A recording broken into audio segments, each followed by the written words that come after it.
have questions from our viewers. All right. The first question is about genetics of the elementals. Do they have genetics that are comparable to ours?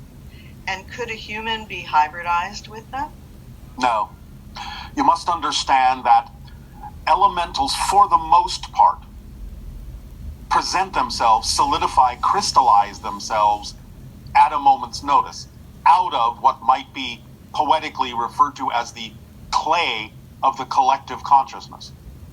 They can reabsorb themselves, so to speak, into the collective consciousness field and then crystallize or project themselves through that field, made out of that consciousness energy field, electromagnetic energy, when they focus themselves that way to present themselves in any kind of form or shape.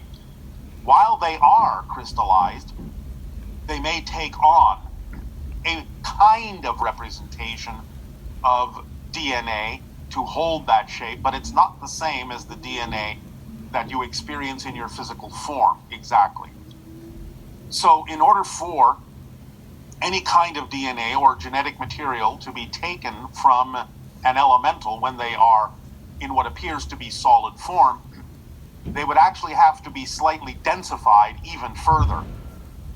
Then it's possible that DNA can be taken, but again, it is relatively ephemeral, relatively changing all the time, fluctuating in a way that, if not vibrationally compatible with a physical being, by going through some kind of a harmonic stabilization process, could actually wind up being very detrimental to the physical being, because the elemental sample of DNA would still be fluctuating in a way that may cause the physical DNA chains to break apart.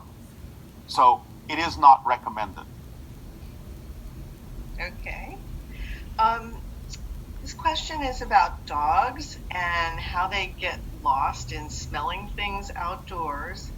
And are they actually connecting with elementals when they're doing that? Well, not all the time, no. They can sometimes, just like several animals on your planet can, sense the idea of elemental consciousness and focus on it. But generally speaking, you would have to take it on a moment-to-moment, case-by-case basis in terms of what it is they are sensing. Okay. And cats also can connect with elementals, I would imagine. In many cases, cats can see them almost any time they wish. The idea, of course, is it depends on what they're focused on. But yes, cats' senses are a little bit more attuned to the idea of the elemental vibration. It's within their range of senses on more occasions than not. Okay. I noticed that children, when they are young, they're really into like fairy houses and elves and things like that. And they will even wait to see fairies. But as they get older, they stop and they aren't interested anymore because they think they're not real anymore. What's the cause of that in our society? Well, you have actually said it yourself in the question. They are taught out of believing that those things are real, and therefore they shut down that portion of their ability to sense it. Plus, it can sometimes be important for them to not necessarily pay attention to that level of reality so much anymore, to allow themselves to focus on the themes they chose to explore as physical beings. But it just, again, depends upon their theme, it depends upon the person. But in this time of opening the senses and remembering who you are, you can now begin to reconnect while not necessarily losing focus on the theme that you chose to experience in physical reality, because now many of those themes contain the concept of seeing beyond the physical realm, knowing that there are other levels of consciousness there that you can communicate and connect to. So these attributes can be brought back, but many people will have the requirement of a kind of process to unlearn what it is they learned that prevents them from being able to perceive those kinds of levels of reality. Yes, I guess in a sense it's not unusual that they back away from that idea to integrate better with society, so to speak, or their friends and peers. And then at some point, they may come back to it and remember how connected they were earlier in life. Yes. Does Willa have any human ancestors on Earth now? Yes. Not going to name names if that's what you're asking. I didn't ask it. I understand, and I wasn't referring to you. I know. Okay. And do all beings go through a type of life review when they die? For the most part, yes, it's quite common, because the whole idea is to utilize the experience that you've gained by having a physical reality experience, adding it to your knowledge of self and expansion of self so that you can decide what to choose next. So it's relatively common. There are a few exceptions, but they're rare. So when a Sasani being goes through life review, how would that be different from a human life review? Well, it would only be different in kind. It wouldn't be different in structure necessarily. The idea, again, being that, like you, we focus on our experiences, the consequences of choices made, the effects that it may have had on a variety of different people, places, things, so on and so forth. And we, again, learn from a different perspective of that. We have a different experience of it now from that new point of view. That, again, as I said, we add to ourselves and our understanding of what it is we may choose to experience next. And also, as humans, when we go through life review, we actually experience any pain and suffering we've inflicted upon other people as if it's happening to us. Is that correct? Intentionally applied, yes. Unintentionally, not necessarily. Okay. So in your civilization, of course, people never behave like that, so they would never encounter that in their life review, as opposed to a human who probably does hurt other people in the course of their lifetime. Yes, generally speaking.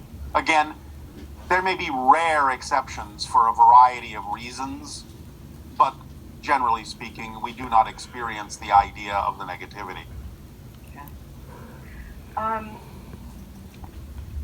Do animals, when they're coming to the end of their physical existence, do they get to choose when they leave like humans do? Or is it, or, if they're being hunted or whatever, is this all part of their choice, or it's happening at another level, and at the physical level, they just simply want to survive continuously? In a sense, it's a choice from a higher level, although animals, because of their connection to nature and because of their willingness to allow synchronicity to occur in the way that it naturally does, will not necessarily have to make a choice beyond the choice they made before incarnation. They will simply trust the timing of the idea of their experience of physical reality and may be open to many different pathways by which they may leave physical reality, again, based on what appears to be the synchronous randomness of different events as it occurs and as it serves all other beings that are experiencing life on the planet. And in general, since so often many of them are eaten in one way or another, do they come in with a deeper commitment to being of service in that sense, a more willingness to participate, as opposed to human attitudes about being killed and eaten and things like that? To some degree, yes. Although to put it in the framework of willingness is a little bit different because that's a human perspective.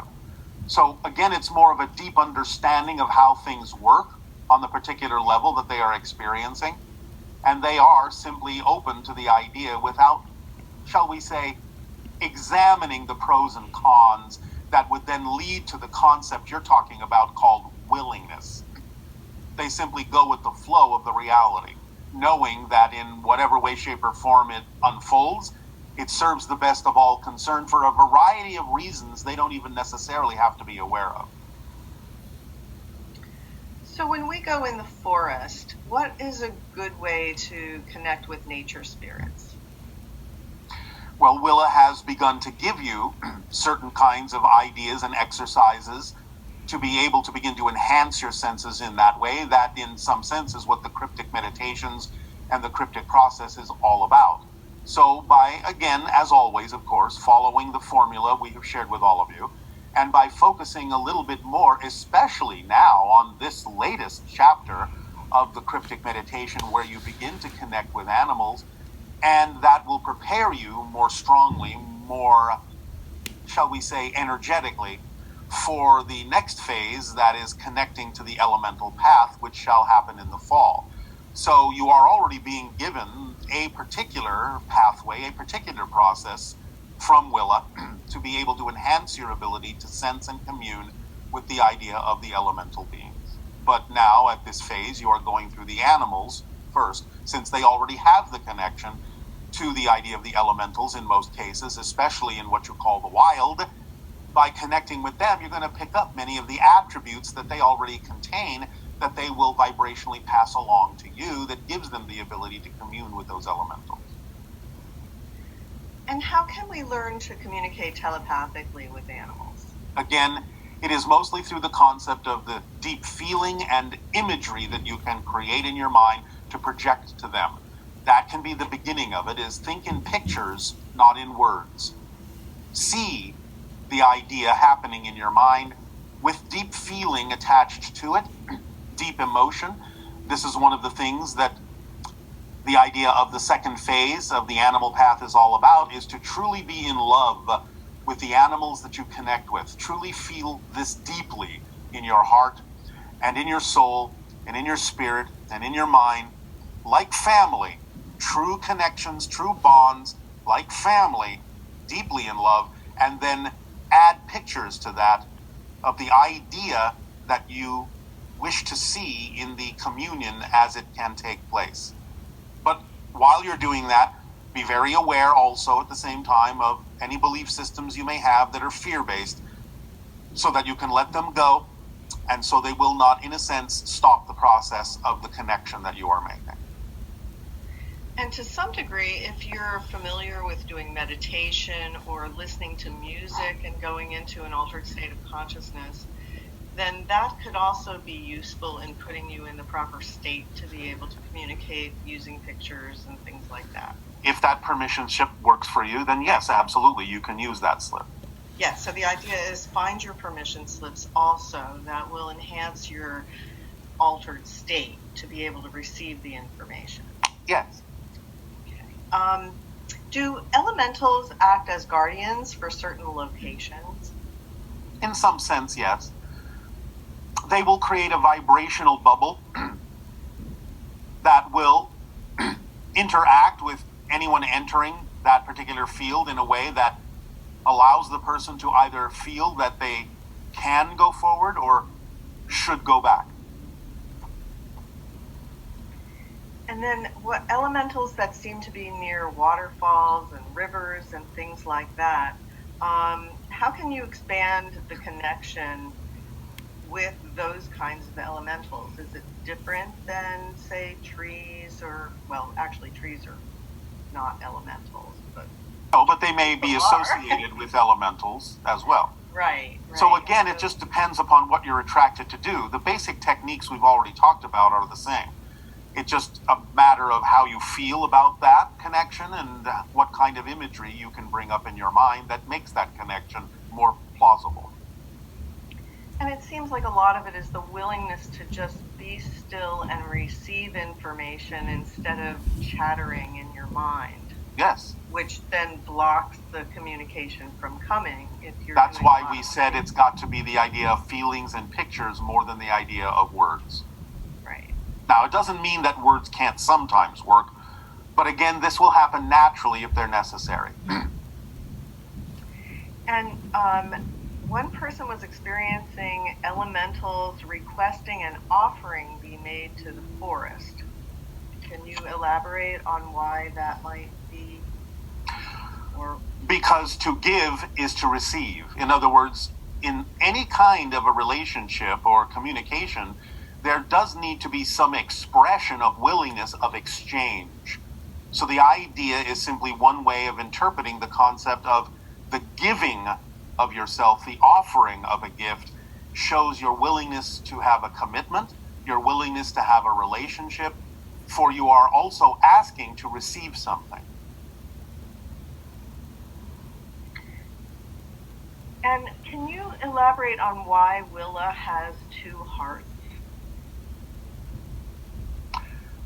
The hybridization that occurred in certain genetic lineages led to a more efficient system of storing oxygen in the body for the purpose of accessing higher frequency domains and information.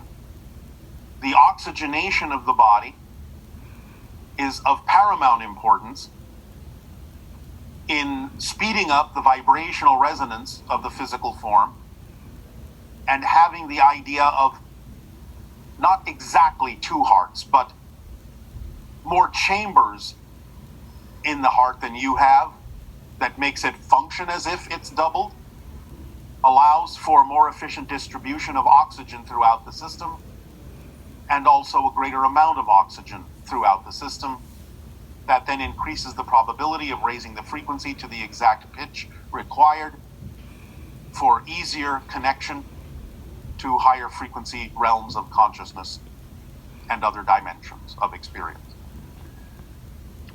So just like when Daryl does deep breathing in order to make the connection with you, the idea is that she has a much higher level of oxygen in her system than we do? Yes, and this is also why we have mentioned from time to time that there is more oxygen on our planet in the atmosphere. Not a lot, but enough that it allows for the stabilization of that frequency to be common. Okay. Is there a way that you can support elementals in this time of planetary transition, since they seem to have an important role in keeping the Earth in balance?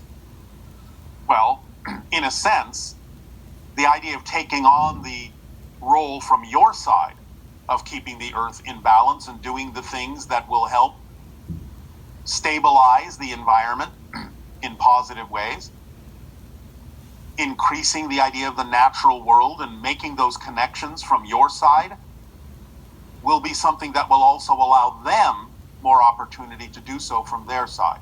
So the whole idea of making the connection with them and taking actions in your reality that are more representative of enhancing the environment, stabilizing the environment in a more natural way, is what you can do from your side while they do what they do from their side.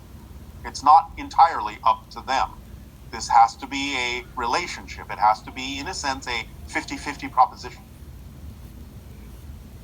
It just occurred to me that the connection that elementals experience with Earth and nature is a profoundly deep love affair, in a sense. Yes. And that the more that you love Earth and you love all the elements of Earth, the more you are putting yourself in a state that's similar to what an elemental might experience. Exactly, and therefore, like we have said with regard to extraterrestrial contact, you have to meet them halfway. You have to bring your vibrational frequency at least much closer to the level that they operate on in order for you to perceive them and in order for you to interact with them in the ways that will allow for the acceleration of the balance of the natural world of Earth. Now, one person had an experience where they were with a grove of trees and suddenly shifted to a parallel reality where they realized that the forest is inhabited with tree people. In other words, the people of the forest are the trees, and that they are a community that has very strong bonds, and they're also very welcoming of the human consciousness. That's why we say that the trees are, in a sense, the ambassadors between humans and the natural world, because they're connected to the idea of physical humans, they're connected to the idea of the elementals, and in a sense they act as the go-between. So they're always welcoming you into their reality to act as, well, for lack of a better term, brokers between the two different civilizations of human and elemental. That's the common bond. That's the common frequency. That's the common interface, are the trees. So they experience each other as individual consciousnesses. And collective, both. And a collective at the same time. And they have young people and old people, and it's just it's a community of beings. It is. But again, when you say young people and old people, we understand what you mean in terms of time and the growth of trees. Yes. But don't assign a human perspective to that, because they don't see it exactly in that way. Remember that they can perceive things in parallel realities and multiple dimensions a little bit differently than you can, and the idea of young and old has a particular perspective to them, but it's not exactly the human perspective. And yet you need the older trees in a forest in order to share their energy with the younger trees. Yes. But again, all we're simply saying is the terminology that you're using, the definitions that you're using, have a particular human bent to them that is not experienced exactly in the same way by the tree consciousness. And one last thing about trees, that they seem to have a very generous spirit in general. Yes. And their genetics are actually more complex than ours. Yes. Correct? Yes. So they are actually highly evolved beings in many respects. Yes. In fact, the very idea that they are apparently to you immobile requires the extra genetics and the extra abilities, because they can't move away from things like humans can. Therefore, they have to have more adaptability to a variety of situations, hence a more complex genetic structure. And they communicate with each other chemically, so they let each other know that there's danger or all kinds of communication that happens. Yes. So it's very sophisticated, and yet it's hidden to human consciousness unless you shift your vibration to be able to perceive what is actually happening. Yes, but it's not hidden on purpose. It is simply the idea of the limitations that human consciousness has placed on itself, because long ago, when humans were much more connected in their understanding of their expression of nature, it wasn't hidden at all. Right. It was understood very clearly. So that would be Native Americans, Lemurians, those beings were much more... Early Atlanteans, yes. And not leaving out the idea of people in other parts of your planet, because many of them also had a more natural way of relating to nature. Yes, I think almost every continent had its share of shamanic beings that were connecting with nature. Yes. And it was much more common in those societies to understand those things as natural. Now, one person has a boa constrictor, and he wants to know how to communicate with that being, and if it's possible to create a relationship and an emotional connection between a reptilian being, and I'm talking about actual reptile, and human. Well, of course it is. So again, many of the things we've already said will apply as well. Okay. The idea of the deep emotional bond, the idea of using imagery instead of words. The reptile will also assist you in understanding exactly how to frame those images, how to frame those emotions in its context, in its quote-unquote language. So you're basically saying, be the snake, and then you will know how to talk to the snake. In essence, yes, and the snake will help you if it really senses a deep willingness and a deep bond in your consciousness that wishes to do so. So again, this is why it's so important to have that deep, loving, vibrational, harmonic bond, because then the being will sense that you really desire a connection and will help you with that connection by sending the imagery and the feelings as well that will help you understand how to focus in on its particular way of creating a communication. that's helpful. Let's see. I'm going to switch over to a question having to do with the precursors. Yes. And we wanted to give you an opportunity to clarify the idea of whether precursors were actually born here on the planet or whether they are actually Yes. extraterrestrial. We understand that there may have been a slip in translation when we first talked about that concept. And this is why we have recently begun to talk about people born on the planet who have similar hybridized genetics to precursors as being preparers rather than calling themselves precursors. Precursor, by definition, is something that comes before something else. And therefore, since you're already on the planet, you can't be precursors because you're not coming to the planet, you're on the planet. But you can be preparers. And the preparers can exhibit some of the same vibrational frequencies as the precursors. But precursors are born off the planet. They are hybrids from off the planet, are not born on Earth. Who is born on Earth are preparers. We apologize for any confusion in translation. Okay, and did you say your ship is called Nexus? Someone wrote. No, it's not called Nexus, but the idea is that it can use nexus points in order for its ability to shift location to location. In a sense, any ship that uses that technology can be called a Nexus-style ship. And was the USFO that crashed at Roswell just as alive as that?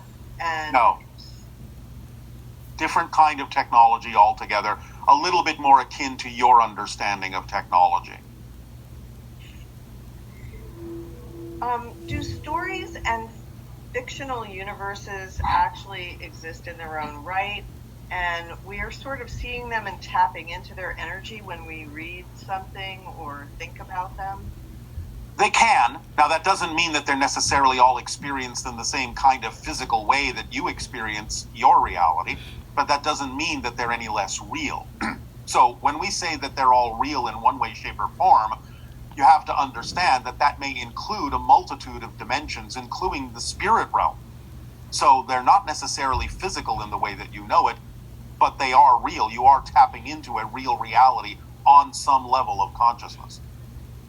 Now, again, some of them may be absolutely the way you imagine them, and some of them may be a little bit different. But somewhere along the line, all the attributes are real, whether they all belong in one reality or several. Okay.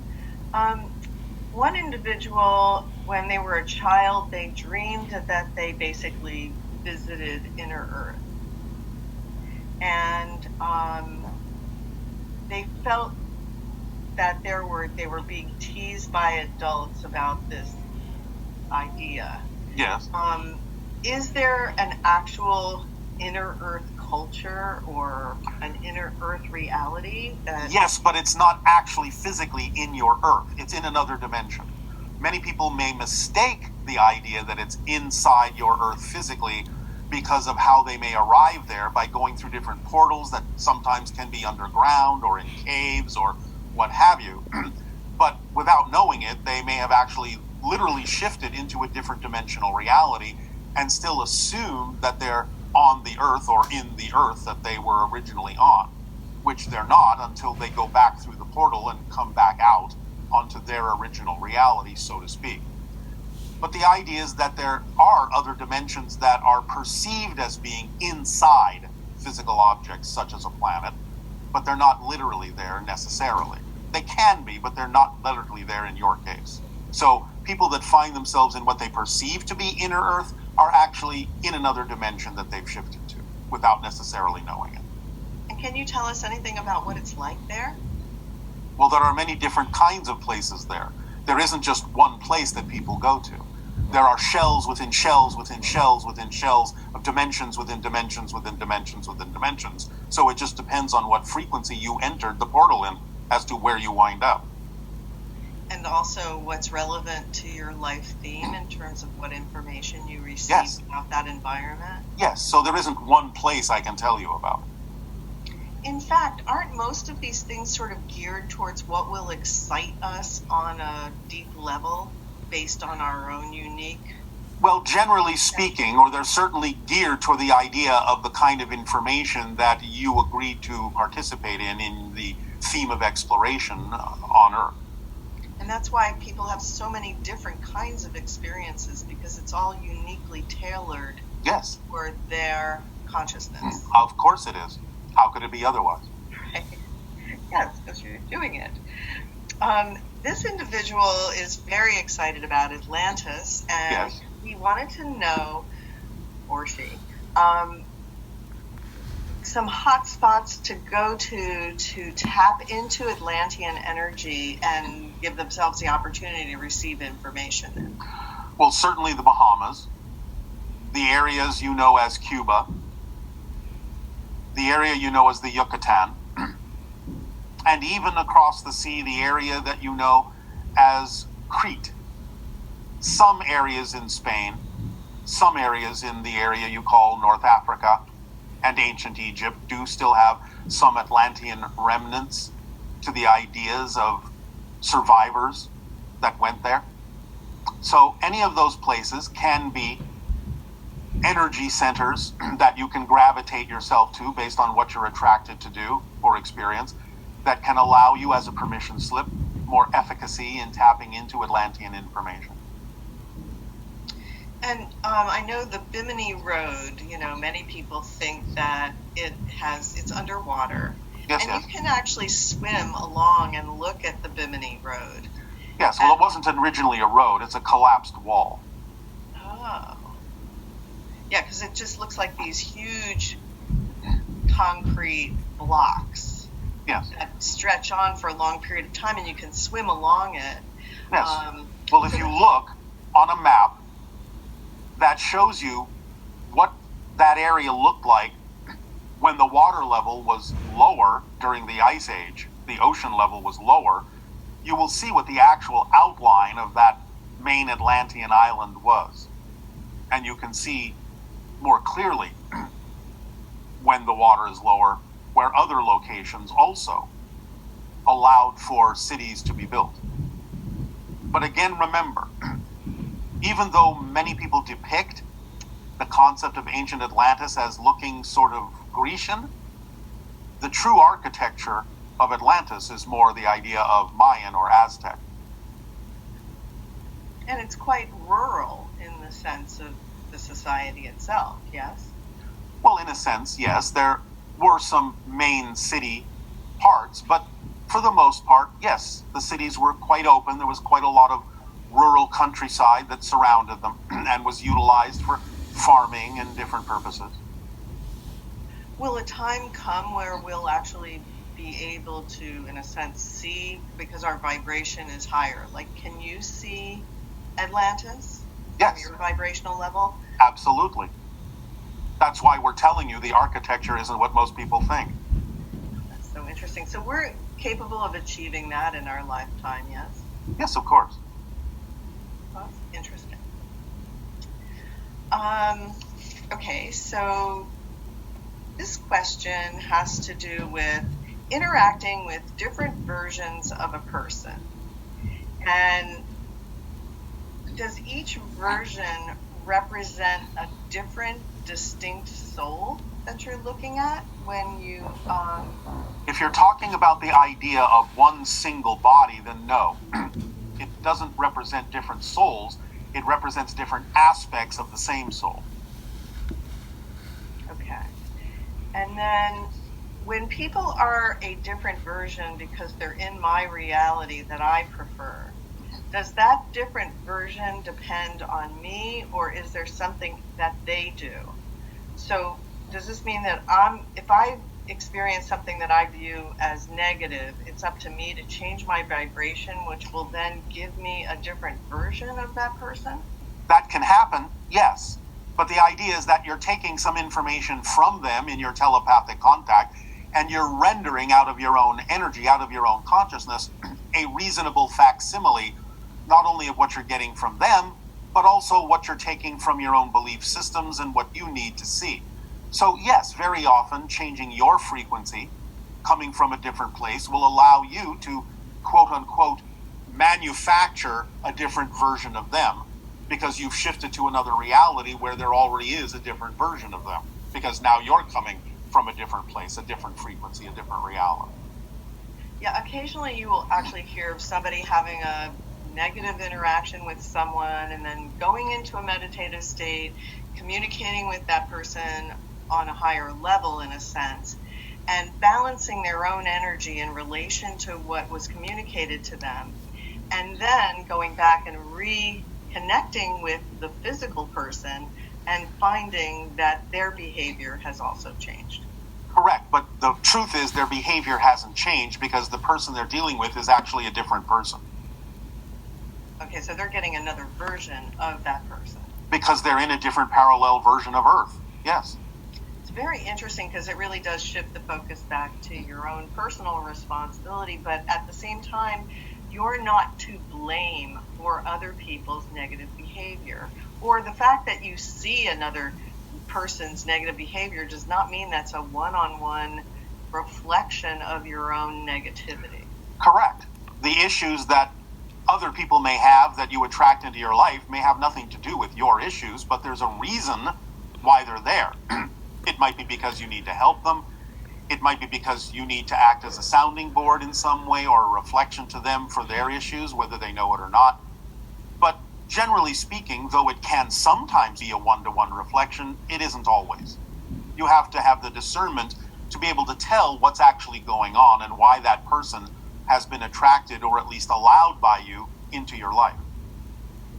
Yes, and the idea is what you do with the transmission or the receipt of information from that person. Absolutely. That always puts it back in your court, that what you do with it will determine the effect that you get out of it. Yes, because no matter how the situation originated, whether it was created from negativity, no matter what anyone else's experience or opinion is or perspective is of the situation, you still get to determine how the situation will affect you because you're the one affecting yourself with your relationship and definition of that particular situation.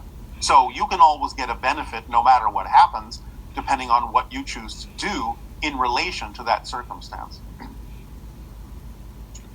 And when people die at the same time, like in a plane crash or something like that, do they have an awareness of the other people who are transitioning at the same time that they do? Sometimes, not always. Again, it depends upon their vibrational path. Yeah, it's just so interesting, like that a whole group of people would get on a plane and when it crashes, they're all transitioning simultaneously. Yes, well, it's not really, if you stop and think about it, any more mysterious than all the people getting on the plane because they happen to be going to the same city. It's just that they're going to a city they didn't necessarily realize they were going to. Yeah. That's intense. Well, again, it's no more mysterious than the kind of orchestration that happens when you get on any particular kind of a device. So again, the orchestration of getting a certain amount of people on a certain vehicle to go to a certain city is an orchestration. This is no different.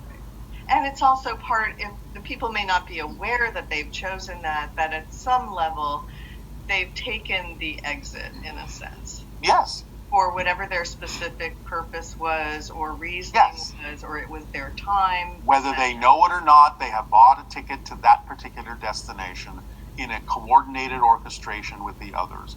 Those that haven't, you will find, as you often hear, will find themselves not necessarily getting on that plane.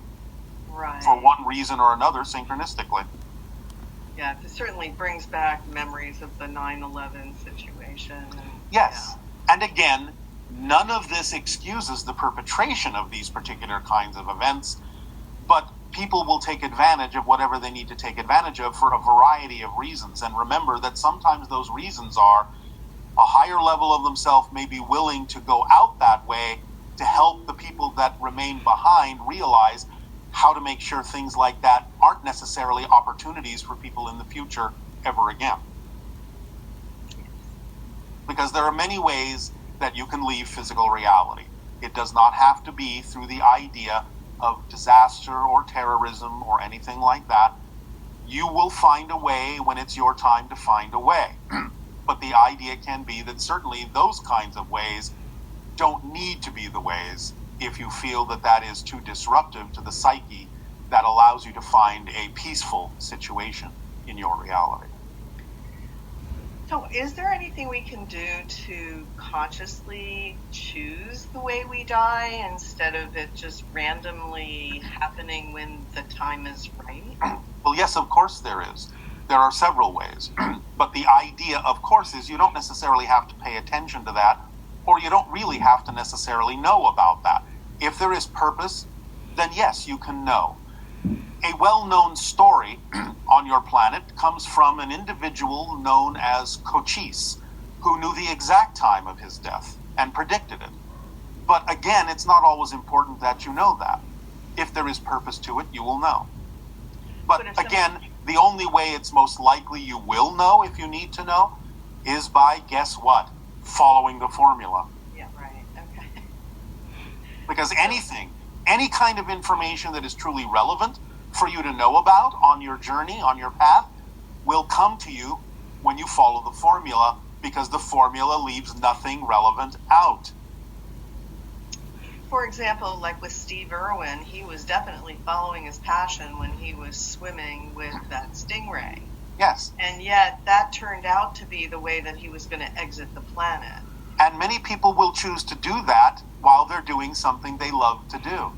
In a sense, they're, quote unquote, dying happy. Yeah. Okay, so that's a good way to approach it then. Do what excites you the most with integrity and following all the other elements of the formula. And if it is your time, that will, at least you will go out doing something you love doing, right? Absolutely. If you want to put it in those pragmatic terms, that can work. Again, please do remember that when you do transition, you will understand exactly why you may have chosen that path, and it'll be perfectly fine. And so energetically and mechanically speaking, what does it mean to be grounded or ungrounded? Well, again, in true alignment with yourself is grounding. Misalignment, being out of alignment with yourself, is ungrounding, for lack of a better term, to put it in the most simplistic way. So in a sense, when you follow a shamanic path, do you need to keep a foot in both worlds, so to speak? As long as you find that it is not your time to transition, then automatically, yes, because any shaman or anyone in balance acts like a link or a bridge between the physical and non-physical realities. So yes, you're automatically a bridge. Therefore, 1 foot in each realm is exactly what needs to happen. And that's a skill unto itself. Yes, it is. It's an art like anything else. Yes.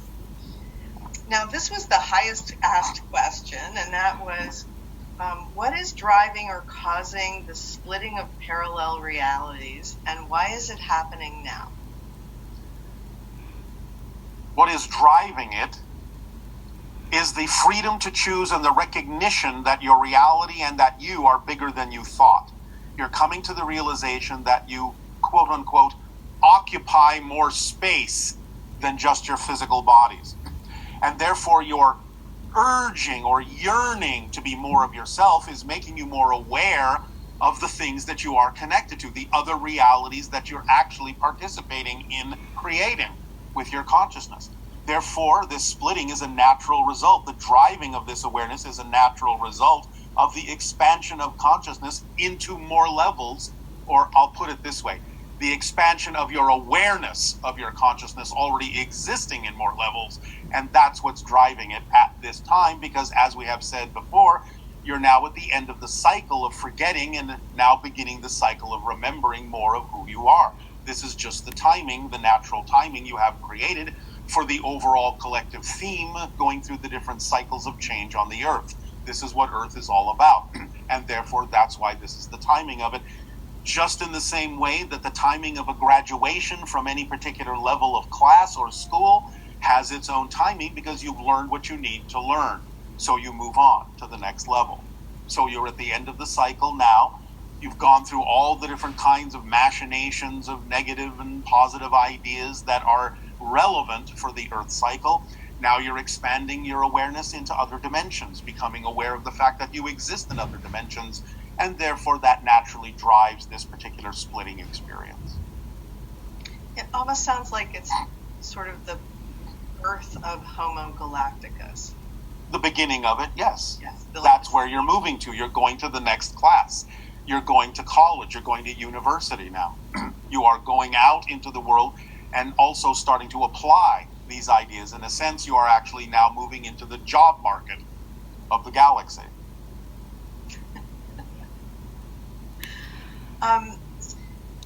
This is a current event question that I think I'll ask. We may or may not be able to address it. We will see. Right. So the question is that there are some people who really want to have the vaccine, and they feel like their consciousness has been swayed, or they're fearful that they're harboring beliefs that'll make it harmful to them because there's a lot of controversy around it. Is there a permission slip that an individual who wants to have the vaccine can use to eliminate any subconscious issues around doing it? Well, this is a process, as we have said, because it involves the process of getting in touch with your belief systems, finding the ones that might be negative or fear-based and letting them go, so that you give yourself clearer discernment through synchronicity that comes to you as to what kind of choice is actually more in alignment with who you truly are. That's all we can say at this time about that. Okay. And this also comes back to the idea of our history as humans, and obviously we're starting to see the future aspects. When we look to the past, technically, of why primates and human DNA is so similar, is there anything you can share with us about that? Why it is that way? Well, that's not really a mystery. As we have said, the Anunnaki chose an evolved hominid on your planet from the idea of the evolution of the primates up to a certain period, such as Homo erectus, to then inject their own genetic material into to create Homo sapien. So why should it be a mystery if you know that the original material used to create Homo sapien with the addition of the Anunnaki extraterrestrial genetics came from a pool of primates? Why should your genetic material be that different? Well, I think it's also, were they surprised when the beings they created had such a high propensity for violence? Some of them, a little bit, yes. They didn't necessarily expect that. Did they think that the alien DNA would mitigate that? Some of them thought it might, but remember that the reason why that group of Anunnaki were recalled was because they had acted out of hubris. Well, there you go. That's part of what happens with humans, too. We act out of hubris. Exactly. Therefore, it wasn't necessarily too surprising, since they obviously had the potential for that even in their own DNA. I see. Okay. And one question that came up was, why we experience pain in childbirth, since it's a natural process, and it seems like other species don't experience the degree that we do. So yes, but it's not a natural process anymore ever since you were hybridized, because you were given certain features that were not there originally. In a sense, it's like you're giving birth to an alien that has a bigger head than you otherwise would have had as Homo erectus. Certain things in your genetic makeup changed, but certain things didn't change that much.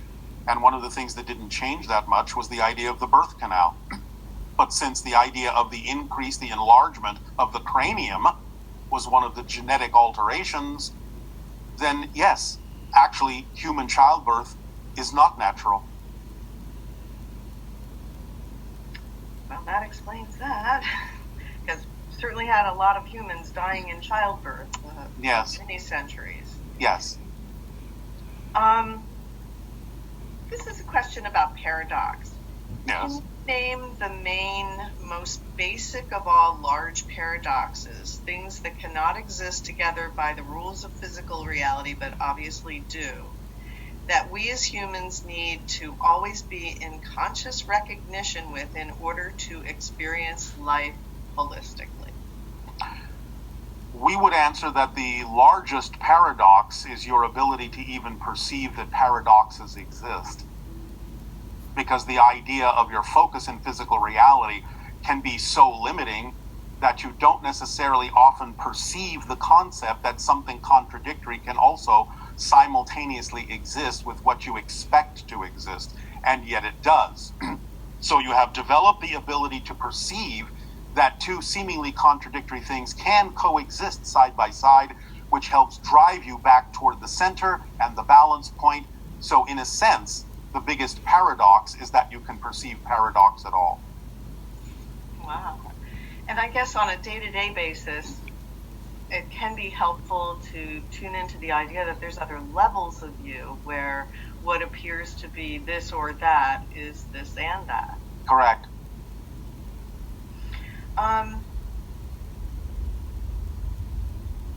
If you reach a plateau, what's the simplest way to raise your vibration so you can go to the next? Well, first of all, to know that you haven't reached the ultimate plateau, knowing there is a higher plateau is the first step. But again, you have to allow for pause to happen in the natural order of things.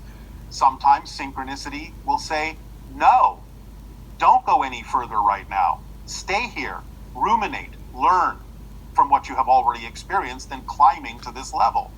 Stay here for a while and rest, absorb.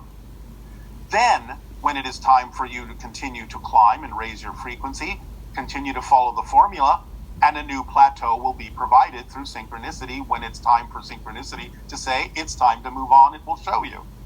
But if synchronicity says no moving right now, then accept the plateau as a place to learn something, not as an interruption. Okay.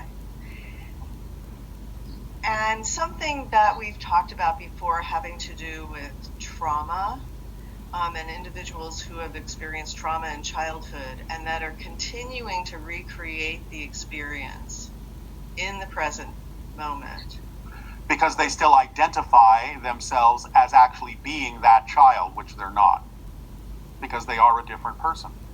Now, it doesn't mean you can't continue to use the sense of continuity, the ability to create continuity to make it seem as if you're just the adult of that particular child. But you can now play with continuity in a way that will allow you to make whatever connections to that experience you feel you still need to, if you believe you need to learn something from it that you can apply in your present reality. But at the same time, knowing that that child isn't you, because as you become a new person, you create not only what appears to be a new present and a new future, but also a new past, and therefore a new childhood that leads to whatever the new person is that you are now today. So maintain whatever portions of that experience or recreate them for yourself if you wish to, if you believe that there is still something you can get from it. But at the same time, paradoxically, concurrently, allow yourself to also realize that whatever it was that that child experienced is not something that you experienced. That's a different person. And you can change your relationship to the other person that had that experience. You don't have to abandon them in a sense. No, not at all. You can, as we have suggested, start informing yourself here from your future self instead of your past self, and at the same time realize that you are the future self of that child if you wish to be. Therefore, send waves of energy, compassion, and love to that child.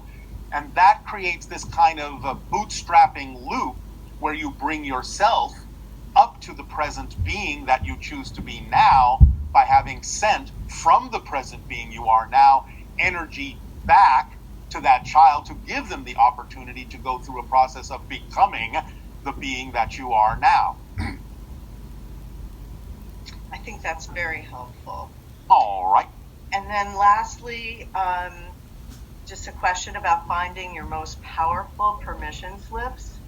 Um, I'm guessing that the idea of finding your most powerful permission slip is something that you explore.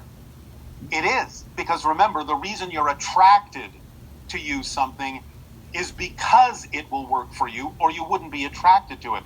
So if there is curiosity to explore, if there's an attraction to a particular technique, tool, ritual, or process, those are the clues that it will probably work with your present belief system.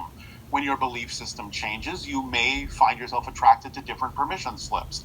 Again, always remembering you are the ultimate permission slip because you're the one making the change anyway. The permission slip isn't actually doing it for you, but your belief system says that it will help you do it for yourself more easily. So by all means, whatever you're attracted to is what will work. And that's up to the synchronicity in your life and you simply following the vibrational path of passion. It's wonderful. It's all designed to be wonderful for us. It works automatically. It works easily and effortlessly as long as you don't contradict it with belief systems and definitions that are out of alignment with who you prefer to be. So, thank you so much, Bashar. We really appreciate your sharing and your exciting life that you are opening up for all of us. Again, it is our passion and our pleasure to share these ideas with you, and we thank you with unconditional love and support. And now, allow yourselves to become prepared for the journey that takes place on your meditation.